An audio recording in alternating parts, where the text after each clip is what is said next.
Hello and welcome to all. हम लोगों ने पिछली वीडियो में पढ़ा था टीथ यानी कि दांत के बारे में जितने क्वेश्चन बने थे वो सारे के सारे क्वेश्चन हमने आपके दांत से संबंधित सारे बता दिए थे। जैसे चूहों में दांतों की संख्या थी 18, शेर में दांतों की संख्या थी 30, मनुष्य में 2 बार दांत निकलते हैं। ये सब बातें हम लोग की हो चुकी थी।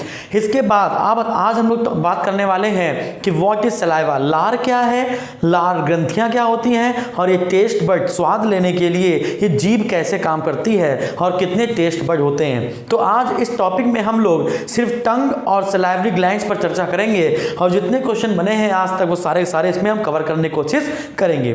चलिए बात करने जा रहे हैं हम लोग पहले टंग की, जीभ की। बहुत चलती है लोगों की जीभ, ठीक है। तो यह एक मोटी मांसल संरचना है, किताब जैसी नहीं पढ़ाएंगे जैसे किताबों में लिखा रहता है कि यह एक मोटी मांसल संरचना है जिसका मुख्य कार्य है स्वाद ग्रहण करना। जो इंपॉर्टेंट है वही पढ़ते हैं क्या कि जीभ से हम लोग क्या करते हैं, स्वाद ग्रहण करते हैं। इसका मुख्य कार्य क्या है, स्वाद ग्रहण करना। जैसे मानिए ये हो गई जीभ, है ना, ये क्या हो गई, ये जीभ हो गई। तो जीभ का जो अगला पार्ट होगा, जीभ का जो अगला पार्ट होगा, है ना, जीभ का जो ये अगला वाला पार्ट होगा, ये वाला पार्ट, यानी कि ये वाला जो पार्ट होगा ये मीठा स्वाद ग्रहण करेगा, ठीक है ना। ये जो इसके जो पीछे वाला भाग होगा, ये वाला पार्ट, ठीक है, इसके जो पीछे वाला पार्ट होगा, ये वाला पार्ट, ये नमकीन स्वाद ग्रहण करेगा। फिर इसके बाद जो किनारे वाले भाग होंगे, पीछे के किनारे वाले जो भाग होंगे, ये वाला पार्ट,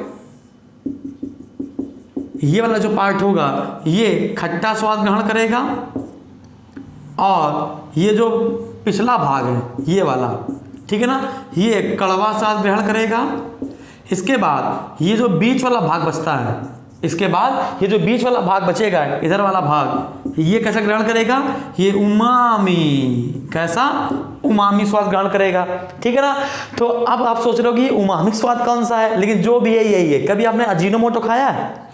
अगर कभी आपने अजीनोमोटो खाया है, अजीनोमोटो जैसे मान लो कि एक ऐसा स्वाद जो समझना है ना, जैसे कि हम आपको कोई से सूप पिला दिया जाए तो सूप से पूछा जाए यार ये कैसा स्वाद है, तो आप सोचोगे यार स्वाद अब कैसे बताएं, मीठा भी है, हल्का सा हल्का कड़वा भी है, कैसा बताएं हम स्वाद, ठीक है। तो जब आप स्वाद बता नहीं पाते वो कौन सा स्वाद होता है, उमामी। जैसे टमाटर में सबसे ज़्यादा मात्रा में उमामी नाम का स्वाद पाया जाता है। अजीनोमोटो हो गया और जो मैगी मसाला आता है वो सब चीज़ें। तो आप भी समझ लीजिए जो जीभ का जो भाग होता है वो ऊपर की ओर खुरदरा महसूस होगा आपको।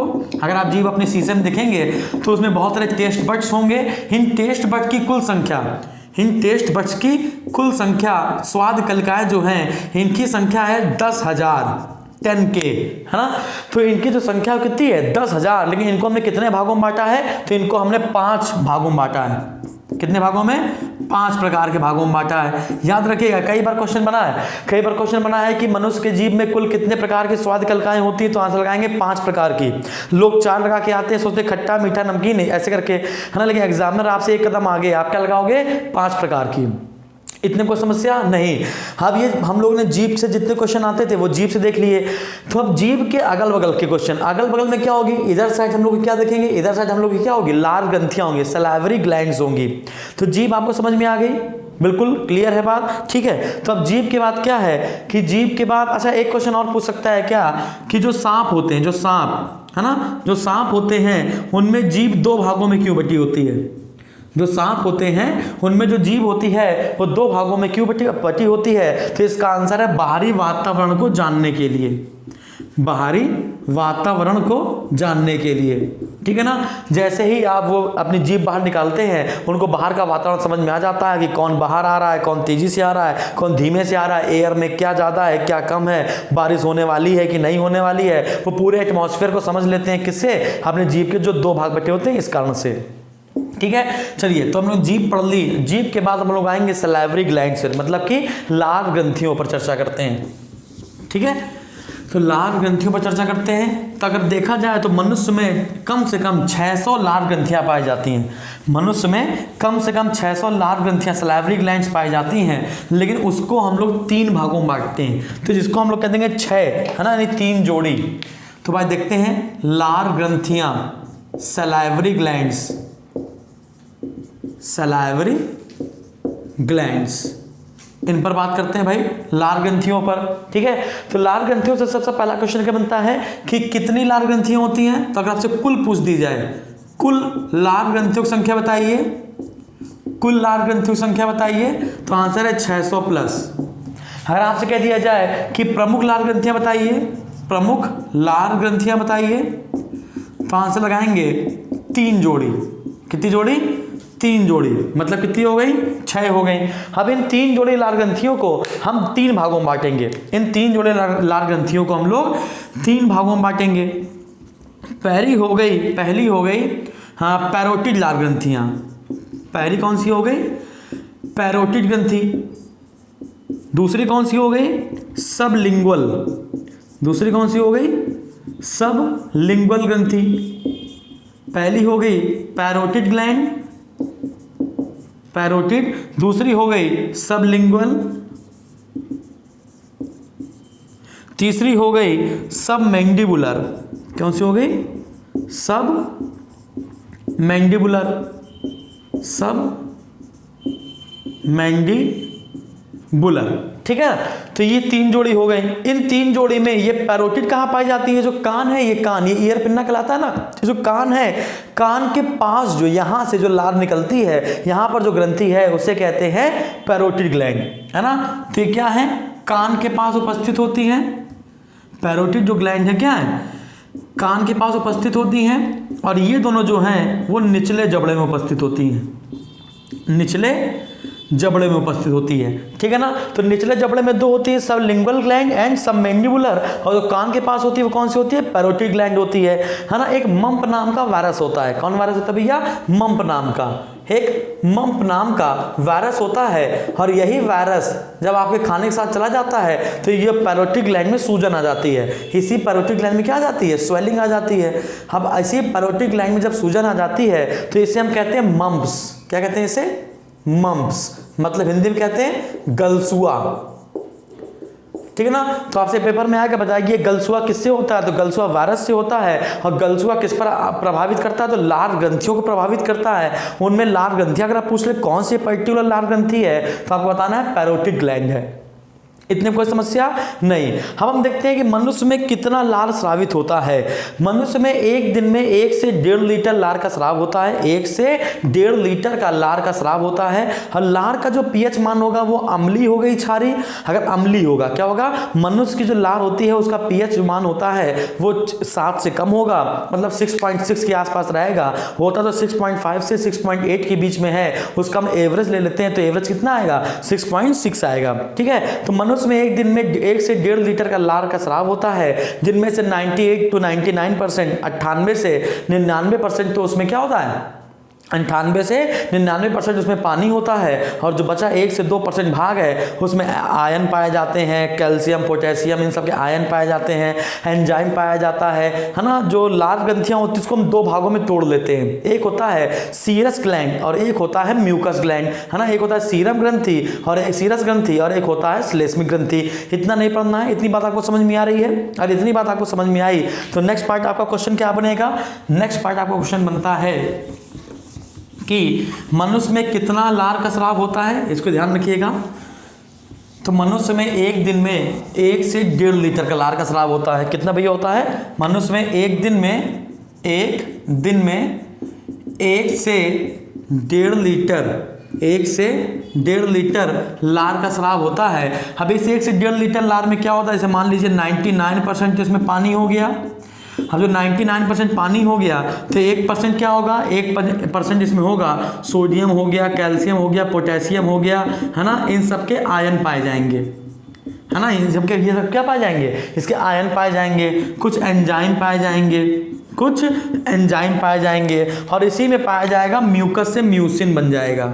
म्यूसिन, जो लार में हल्का चिपचिपापन होता है, लार में जो चिपचिपापन है उसका आंसर क्या है? म्यूसिन। याद रखिएगा, लार में जो चिपचिपापन है ना, लार में जो चिपचिपाहट होती है वो किसके कारण से होती है? म्यूसिन के कारण से होती है। अब हम देखते हैं लार में कौन कौन से एंजाइम पाए जाते हैं। इसके पहले मैं आपको बताना चाहता हूं, जो 1% सोडियम, पोटेशियम, कैल्शियम, इन सब के आयन पाए जाते हैं, फास्फोरस के आयन पाए जाते हैं। इसका काम क्या है? ये आयन जो है ये बाइकार्बोनेट के होंगे। ये जो आयन है वो बाइकार्बोनेट के होंगे या फास्फेट के होंगे।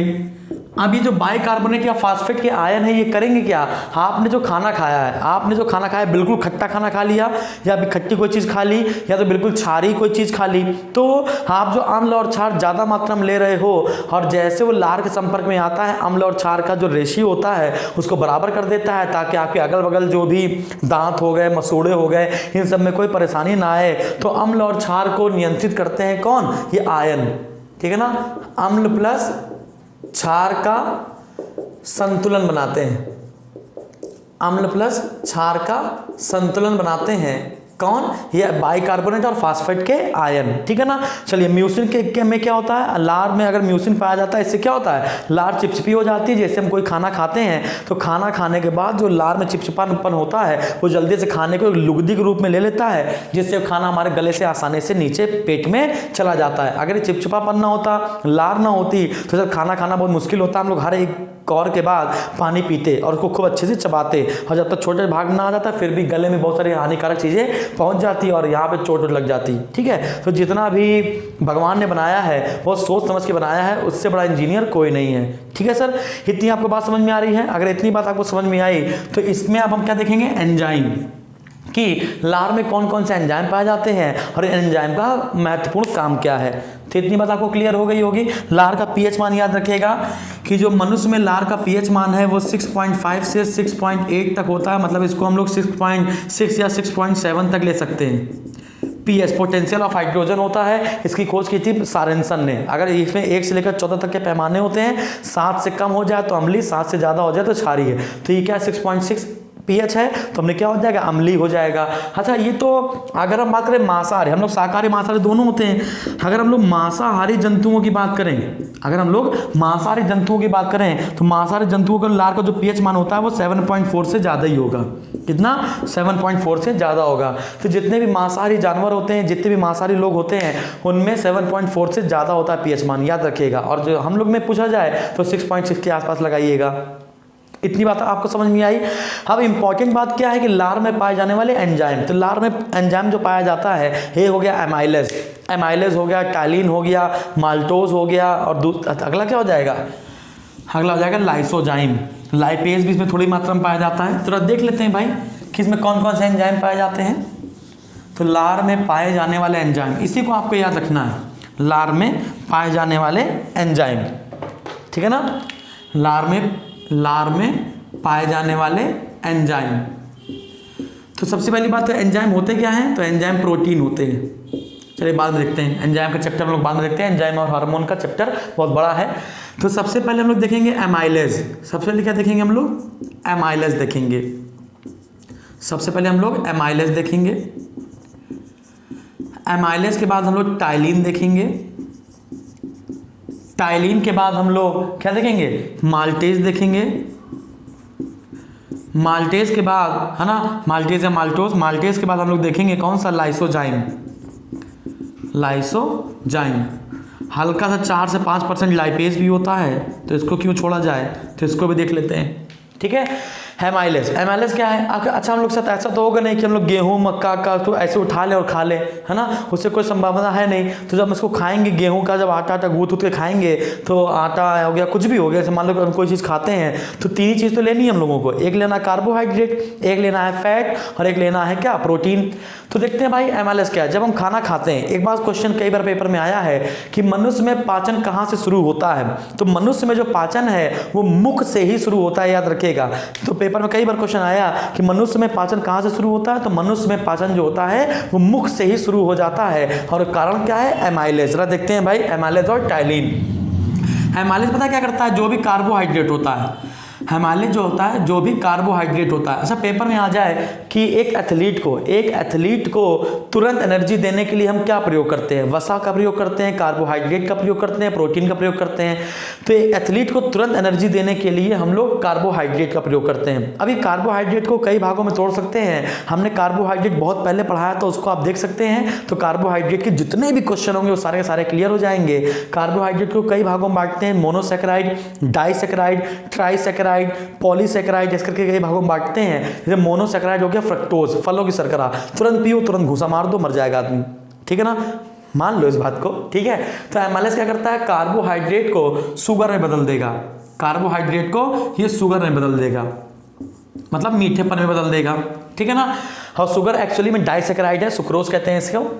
टाइलिन क्या करता है? टाइलिन जो भी भोजन में स्टार्च होगा, स्टार्च मतलब क्या होता है? मंड होता है। स्टार्च को हिंदी में क्या कहते हैं? मंड कहते हैं। जैसे नहीं आलू का स्टार्च होता है, जैसे आलू काटते हैं तो आलू में जो पानी होता है, जो पानी सफ़ेद सफ़ेद हो जाता है, आलू का ऐसे रगड़ लो तो हाथ में सफ़ेद सफ़ेद हो जाएगा, तो वो क्या होता है? स्टार्च होता है। जैसे चावल का पानी है वो क्या है? स्टार्च है ना।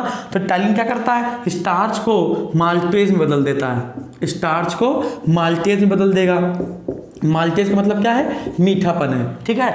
तो जैसे कि क्वेश्चन क्या बनता है? क्वेश्चन ये बना, यदि एक व्यक्ति सूखी रोटी लगातार चबाता रहता है तो कुछ देर बाद वो रोटी मीठी लगने लगती है, तो आंसर क्या है? तो आंसर है टाइलिन। क्या आंसर है? टाइलिन। अगली बात क्या है? माल्टेज। ये क्या करता है? ये माल्टेज को ग्लूकोज में बदल देगा। जैसे ये माल्टेज है ना, तो ये माल्टोज कर लो इसको, ये माल्टेज को ग्लूकोज में बदल देगा। ग्लूकोज क्या होता है?